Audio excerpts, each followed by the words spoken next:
Okay, good morning, mother fathers. Good morning po, Sir Mr. Bintana.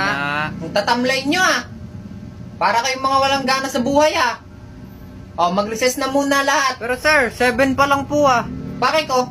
Mag-recess na nga kayong lahat. O sige, ang hindi magre-recess, ibabagsak ko. Tana. Hoy, Kanor, parinig ka. Sir, bakit po? Pumunta kang kantin. Tapos po? Sabihin mo, pakuha muna po si sir yung kabilang teacher mo. Sabihin mo doon ililista ka. Huwag mong sasabihin sa akin. Sige po, sir. Oo, Sige po. tigisa tayo lugaw. Yung tigisa 10. Tigisa po tayo. Sabihin mo doon nililista ka, huwag mo Sige sabihin po, sa sir. akin.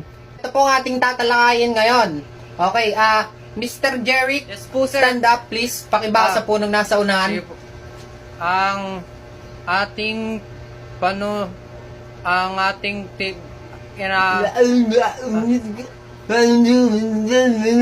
Hindi mo ka mabasa? hindi po masyado, sir. Lapit. Ito po yun. Okay? Naintindihan